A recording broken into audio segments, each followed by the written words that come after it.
नमस्कार मित्रांनो, हवामान यूट्यूब चॅनलमध्ये आपल्या सर्वांचं स्वागत आहे. जी काही हवामानात बदल होत असतो आणि हवामान विभाग जे वारंवार आपल्याला माहिती देत असतं, त्या माहितीच्या आधारे आपण सॅटेलाईटद्वारे आपल्याला व्हिडिओ बनवून आपल्या शेतकरी बांधवांपर्यंत खरी माहिती देण्याचा प्रयत्न करत असतो. आणि आपण आपल्या चॅनलला नक्की सबस्क्राईब करा, कारण शेतकरी बांधवाचं हे यूट्यूब चॅनल आहे आणि त्यासाठी आपल्या सपोर्टची गरज आहे. तर आपण आपल्या चॅनलला सबस्क्राईब कराल अशी अपेक्षा आहे. तर आपण बघू शकता की अंदमान निकोबार जे क्षेत्र आहे आणि अरबी समुद्रालगतील मालदीवचा काही भाग आहे, ते या भागामध्ये जो सर्कल तयार झालेले आहेत, तर जो आपल्याला मान्सूनची अपेक्षा होती ती काहीशी मंदावलेली आपल्याला हवामान विभागाने तर अंदाज वर्तविला आहे. परंतु आपण आपल्या सॅटेलाईटद्वारे जी माहिती आहे ते आपल्यापर्यंत खरी देणार आहोत. तर आपण बघू शकता की जो सर्कल आहे, जो मालदीव आणि अरबी समुद्राच्या सागरी मध्यभागेमध्ये तयार झालेला आहे आणि जो बंगालच्या उपमहासागरात जे क्षेत्र आहे तेही सध्या आपण बघत आहात की कर्नाटक आणि केरळच्या भागाकडं, म्हणजेच तामिळनाडूलगतील जो काही सागरी भाग आहे, तर त्या भागापाशी आपल्याला येताना दिसत आहे. तर पुढील काही दिवसात वातावरण जे आहे ते बदलत राहणार आहे. काही ठिकाणी स्थानिक वातावरण तयार होऊन पावसाला जी सुरुवात आहे ती होऊ शकते असं हवामान विभागाने सांगितलेलं आहे. परंतु पुढील काही दिवस जे आहेत ते महत्त्वाचे आहेत, कारण पुढील काही दिवसांवर शेतकरी बांधवांच्या पेरणी अवलंबून आहेत. तर हवामान विभाग हे आपल्याला माहितीद्वारे सांगत आहे की जो पुढील काही अंदाज आहे तो अंदाज हवामानाचा लक्षात घेऊनच पुढील काही पेरणी असतील त्या करणं गरजेचं आहे.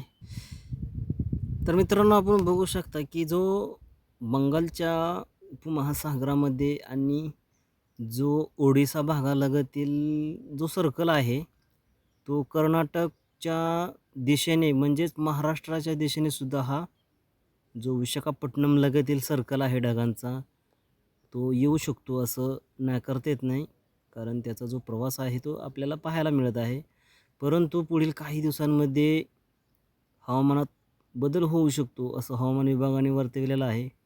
आणि जो शेतकरी बांधवांना अपेक्षा आहे तशा स्वरूपाचा पाऊस हा पडू शकतो, कारण पाऊस जरी पुढे ढकलला असला तरी हवामान विभागाने 90 ते 92% जो अंदाज आहे तो वर्तविलेला आहे. परंतु आपण बघू शकता की सध्या स्थिती पाहिली तर महाराष्ट्रामध्ये पावसाची जी स्थिती आहे ते आपण बघू शकता की सांगली, सोलापूर, नांदेड हा जो काही भाग आहे, तर ह्या भागामध्ये ढगाळ वातावरण जे आहे ते आपल्याला पाहायला मिळत आहे.